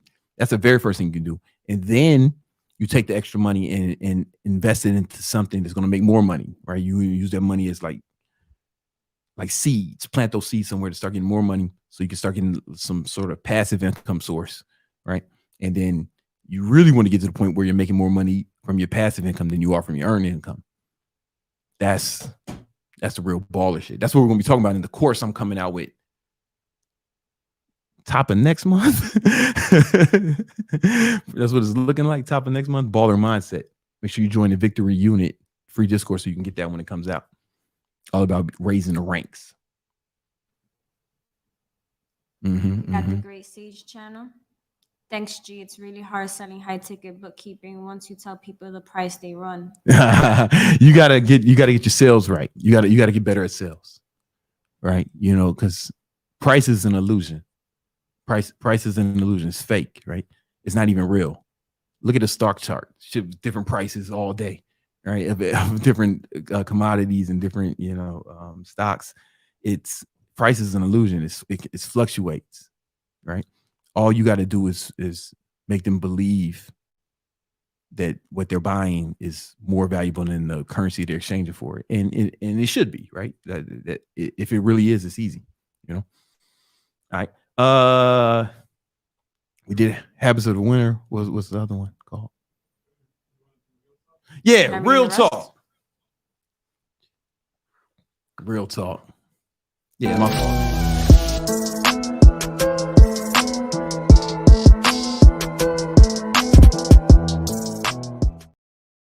All right.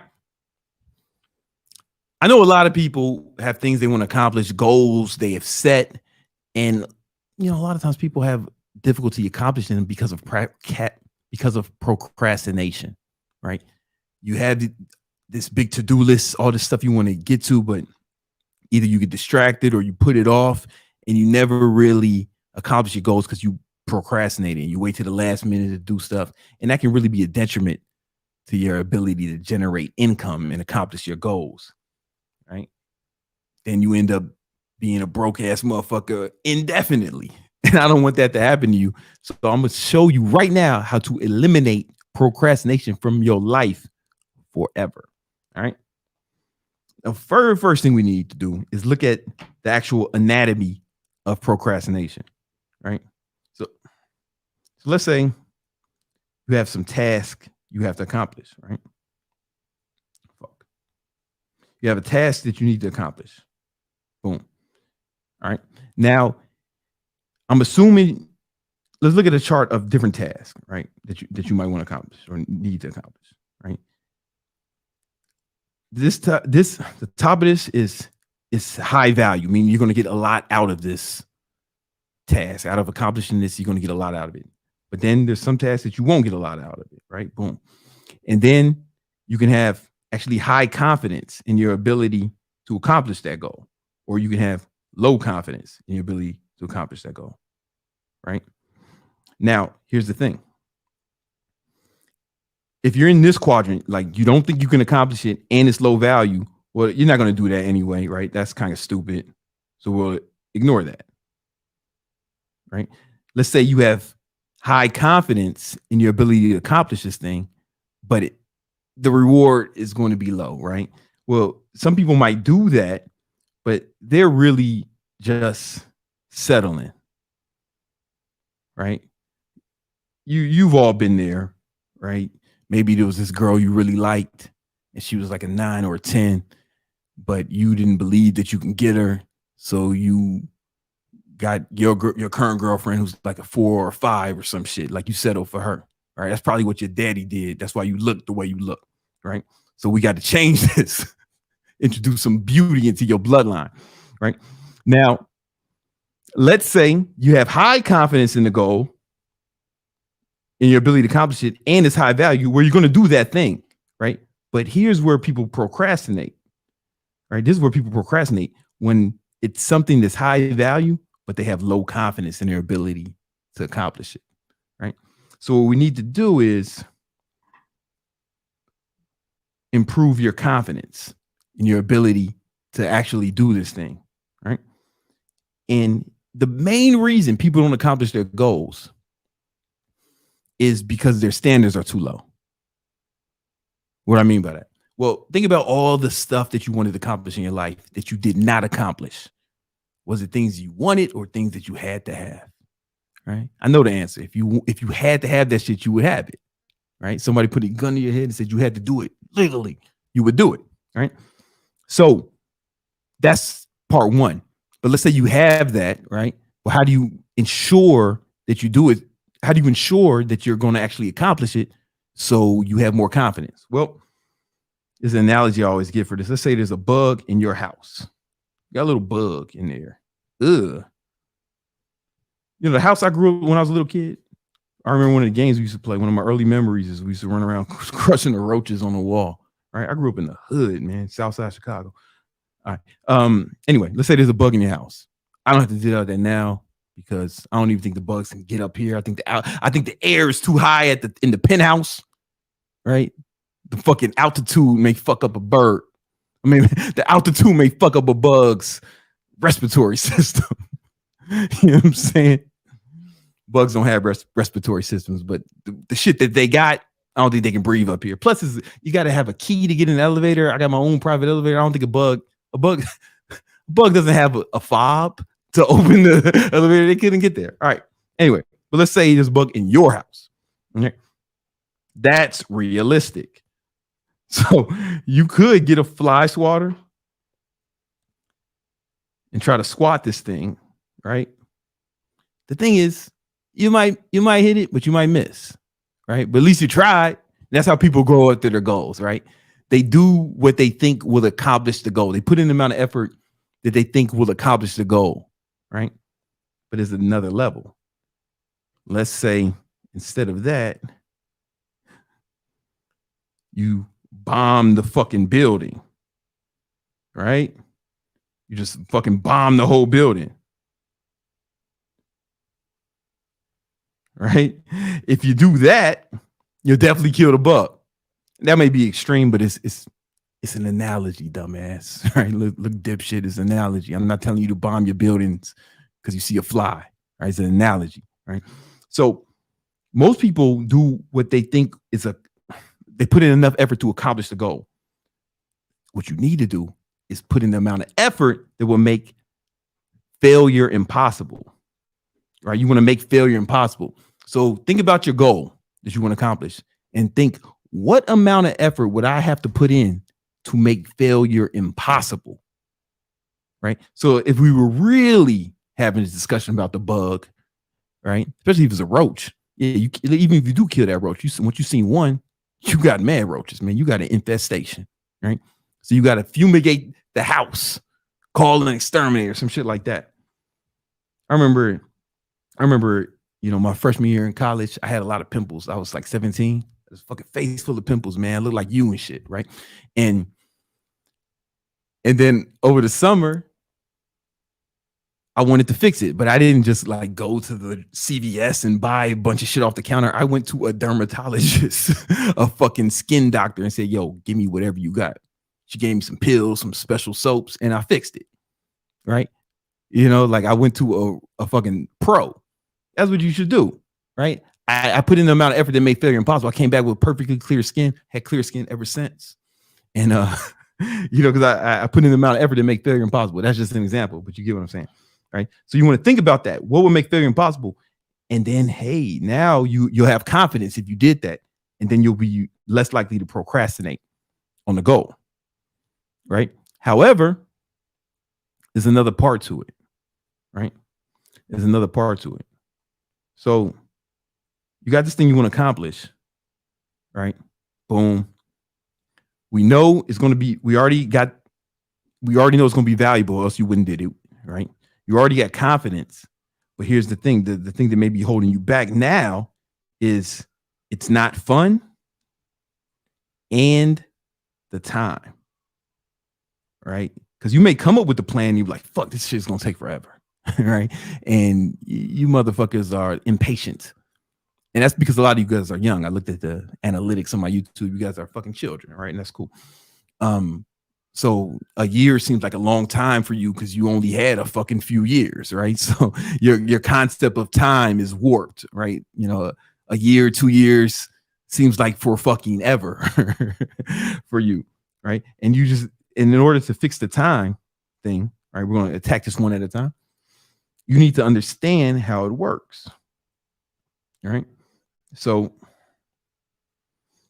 this results, sorry. Right, this line represents results. This line represents time.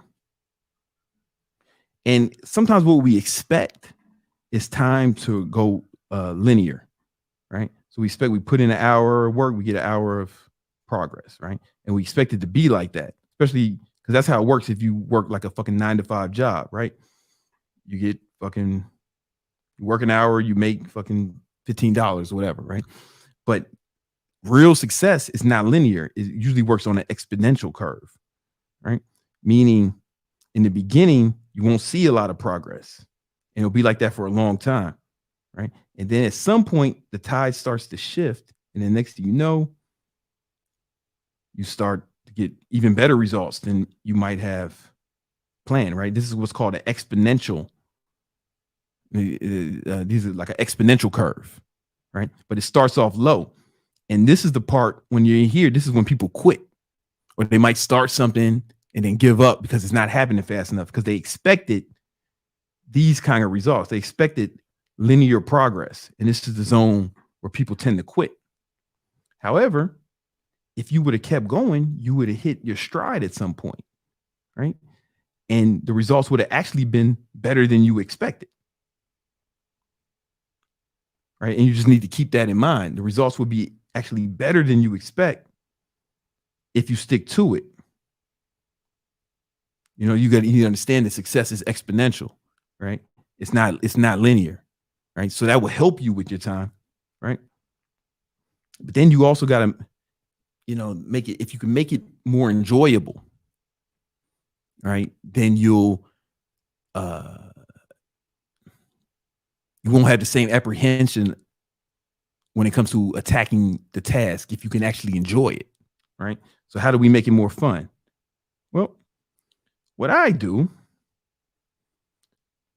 something called the list of hate. So I want you to make a list. Do it in your phone, right? That's a good place for it. Use Apple Notes, or if you got a Android, use fucking Dork Notes, whatever it is. Doesn't matter. Right? Something that you have access to easily. Called the list of hate, right? And what you want to do is write down every person who's hated on you, who shitted on you, who talked shit about you, who tried to stop you, women who cheated on you, you know what I'm saying? Dudes who stole your girl. I'm going to be on your motherfucking list. I'm going to be on these guys' list. I'm just playing. I wouldn't fuck your girl. You ain't rich. Bitch will fuck you. I wouldn't fuck the bitches you would fuck, man. Is you crazy? You know what I'm saying? I digress. My standards are higher than that. Anyway, you make a list of make that list of hate. And every time you feel like procrastinating, look at that list, man. And just know that when you fucking procrastinate, when you put off what you're supposed to do, the haters win, right? The haters win. They would love to see you not work out. There's nothing they would like more, right? In fact, if you don't accomplish your goals, they wasn't hating on you. They were just telling the truth. Like if they said you were going to fail and you failed, it wasn't hate. It was just an accurate assessment of the situation. You're either proving them right or you're proving them wrong. And I think about that all day. Am I proving them right or am I proving them wrong? All right. And that what that does is, though, I get a lot of joy out of that. And like, no, when I start attacking my goals, getting after it, working harder, I'm like, I'm going to punish the haters with the success. Now, some guy is thinking right now, typing, you shouldn't do it for other people. You should do it for you.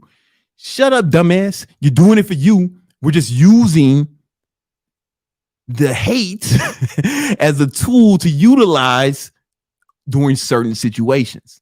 So every time you're supposed to do something and you feel like procrastinating, break out the list of hate.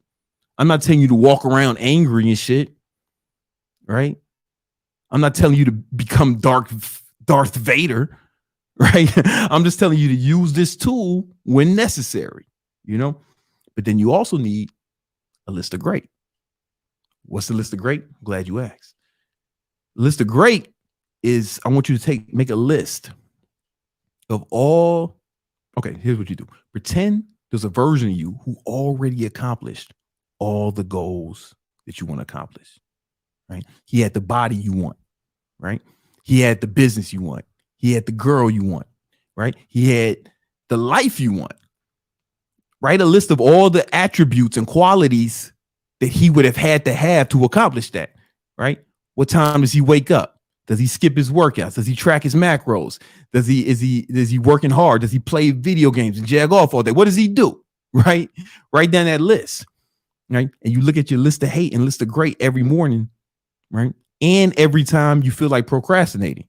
I start my day off with a list of hate and a list of great. All right. Some of y'all are on here.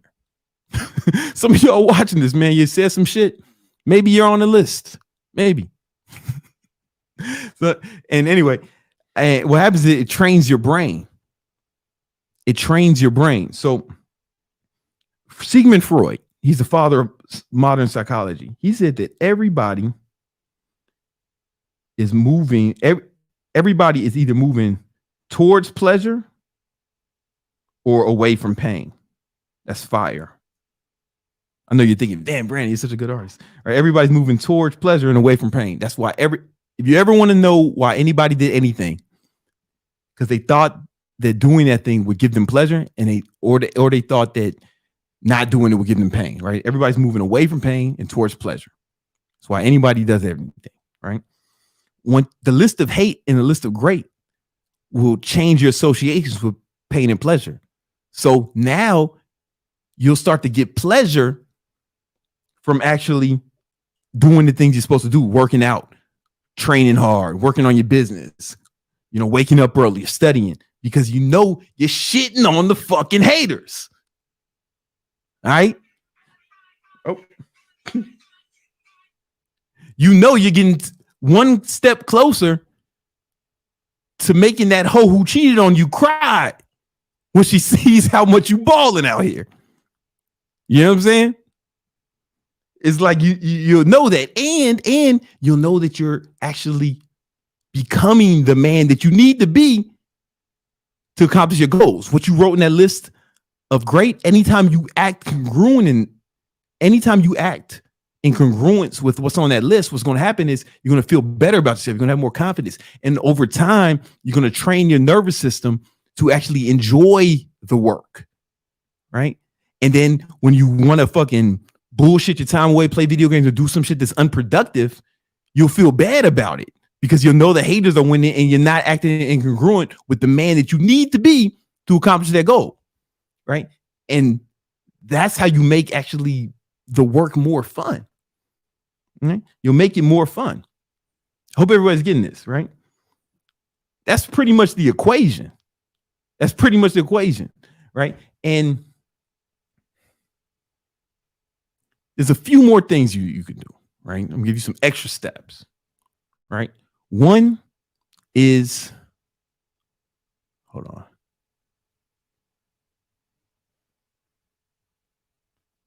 Okay. Let me bring this up.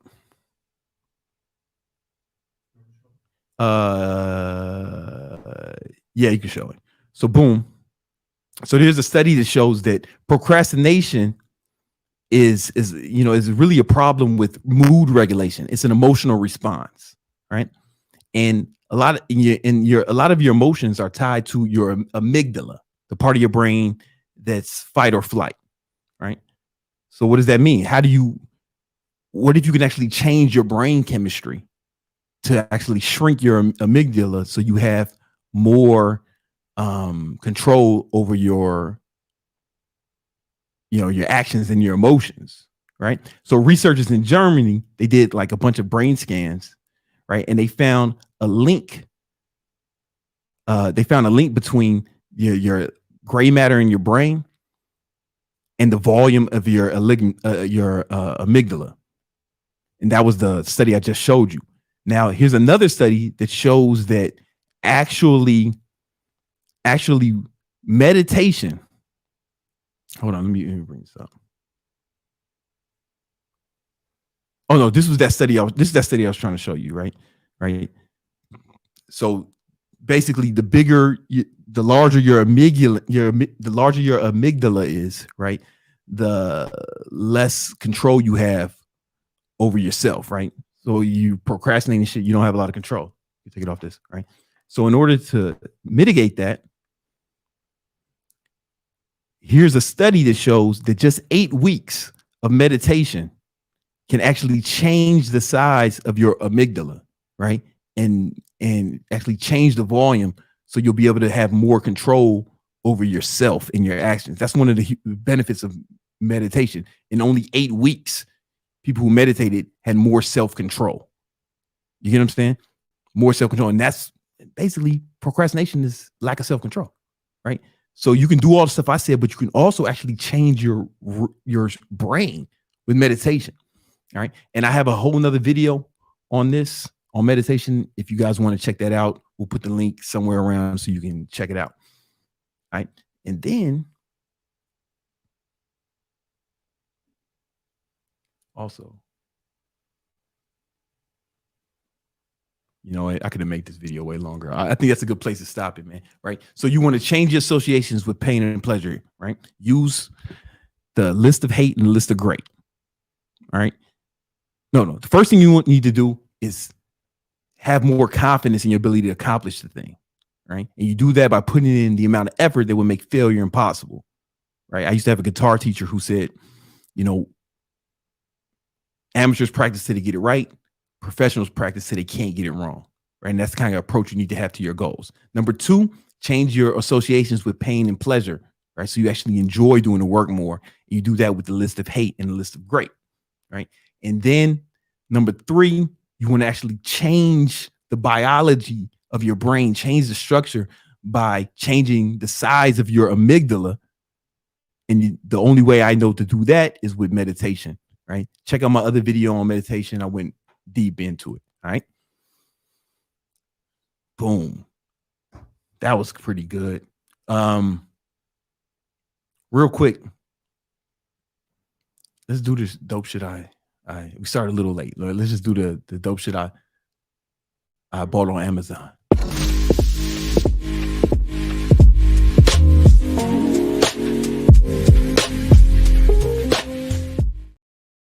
All right.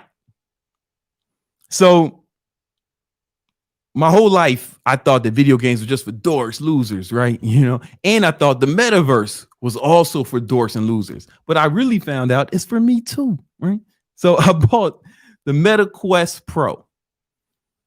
And I wanted to see what this was all about. The main reason I bought it is I can strap this shit on my face, hook it to my laptop, and then I'll have like a bunch of screens to work on. Right. So I can make myself way more productive. Because if you've seen my office, I work off like big fucking 49-inch screens. I had like multiple huge screens in my office that I like to work on. But now I can make screens as big as this fucking wall and it can be all around me. And I just noticed that I work a lot better in that environment. So there's an app called Immersed, right? And you link it up to it. And now I just have huge fucking screens. And what I also noticed, it helps with distraction because my fucking face is in the computer, right? So I don't get distracted by my phone. I don't get distracted by Instagram or nothing or anything, right? Because I'm in the fucking work. I'm like way in there, and it's really helped me out a lot. I felt like it's been a really, I don't use it all the time, but if I need to like really lock in on something, I'll put this computer on my face and I'll lock in for a few hours, and it's really helped me get a lot of deep work done. If you watch the video I did on the book Deep Work, this nerd shit, when I get into the matrix, when I fucking plug into the matrix, I'll work my ass off. Now, it's not perfect because a little bit of latency from the mouse and the keyboard, right? So you just gotta be more deliberate. They ain't really fix the shit, like, you know what I'm saying? But I found it really helpful. But then the cardio, like, I hate cardio, guys. People think I like working out. I hate it. People look at me like, oh my God, you're in the best shape of like almost anyone in the world. And I'm like, yeah. And they think, oh, you must love working out. Like, no, I fucking hate it. And they'll say, I love working out. I love it. That's because you never worked out with me, bitch. I have your ass sweating. I have you sweating like a whore in church. You know what I'm saying? I've made NFL players throw up when I was training them. You ain't never trained out with me. You never worked out with me. And one thing I hate is cardio. But then when I fucking strap this shit on my head, okay, now grab these motherfucking things. And there's a game that I've been playing a lot. All right. I know what you're thinking. Yeah, but hear me out. It's the game I've been playing called Super Hot VR. And it's like basically I'm shooting the shit out of these motherfucking robots in the Matrix. It's like the Matrix. I'm shooting the shit out these motherfuckers, right? I killed like 100 people this morning in the thing. And I wear my Apple Watch and I track the calories I burned. I looked over, I burned like 600 calories. Like, oh shit. I'm sweat. I take this shit off. It's full of sweat. And I'm like, man, this is way more fun than being on the fucking the thing, you know. And then they also got like fitness things. There's another one I like called Supernatural. It's like a boxing thing. And then there's actual boxing ones. Like there's one Creed. It's like Creed workout. So I haven't played it much, right? I haven't got to the part where my girlfriend dumps me for another nigga. I'm assuming that's coming up, right? But I've played the boxing motherfuckers in that shit, right? And that's just a workout. I be sweating profusely. So I don't know. I've been really enjoying this for work and for cardio. I highly recommend it. But here's the thing. It's got a lot of bad reviews. But it's not because it's bad. It's because it's expensive. Right? And I noticed, me and my friends who got it, we all like it. The people who complain about it were people who it was a lot of money for them. It made me kind of think of the way how the amount of money you have can actually influence how much you enjoy something, right? So if you saved up for this shit and you had to deal with all the bugs I had to deal with, right? The latency and all this shit. If you done saved up for months for this shit and you had to deal with it, you might be disappointed. I just fucking put it on the card. I fucking buy one of these every day and forget it happened, right? So I enjoyed it more. That's another reason why you got to get more money, right? Because you enjoy shit more, right? Because if it was the bigger cost to you, the more you're going to expect from it, right? But what's big is relative. This shit, $1,000 wasn't a big deal to me, but it might be a big deal to a lot of people who left those reviews, right? The average American has less than $1,000 in their bank account, so I can see how they might spend that much money and expect it to be perfect, right? I didn't expect it to be perfect, you know. I didn't really even notice how much it costs. I just hit the buttons, yeah, let me get that shit, you know, and it came right to me. So it just kind of made me think about that a little bit. I don't know where I'm going with that, but yeah, like if $1,000 is a lot of money to you, then you might not enjoy it as much as I did, you know. Where $1,000, it's not a big deal. All right, cool. I'll answer like one or two more super chats, and then we out. All right, we have Adam. Mm-hmm. How do you optimize the phone from distractions? Oh man, you just put the phone in another room. Yeah, no, for real. I put the phone up. I have a charger in my bathroom by office, and I'll fucking put my phone in there and fucking work. Or I put my fucking head in the computer, man. That's the new shit. Or you can also just delete social media off your phone, right? Like I don't have no social media on my phone anymore. Like it's all on I'll like down when I need to go on Instagram for something, I like download the app, fucking upload some shit, check my messages, and then fucking delete the app. Because it's an army of nerds whose only job is to get you to stay on that app. You're not going to out-discipline an army of nerds and robots. You're not going to beat them. So don't even fucking play the game. Don't even try. All right. You're not going to win that. I'm not going to win that. You know what I'm saying? What else? We have King's Nation Red Pill Rambo. Okay. That's I a need solid this name. energy. Feeling replenished in my work ethic. Thanks, big bro. I need this energy. Yeah, man. That's what's up, man. Listen, your fucking name gave me some energy. King Nation Red Pill Rambo. You know what I'm saying? Like, Jesus. All right, guys. Oh, okay. We'll get this one. Ooh. No, what was you saying? This one is Man Chop. Okay, man. It's gonna sound silly, but I love to shoot and I'm really good at it. The best anywhere I go. I thought about using your approach to online coaching for fitness and modifying it to shooting. I don't know if the market is big enough for that. You know what I'm saying? Honestly, I don't know if the market is big enough. I don't know if there's enough people who want to train to get better at shooting motherfuckers, you know? I don't know if it'd be appropriate for you. I'm gonna be honest with you. You know, say, hey guys, we've had a lot of fun today. We've covered a lot. Make sure you like the video, share it with your friends. Every Tuesday at 7 we doing Victory Talk. All right, love y'all.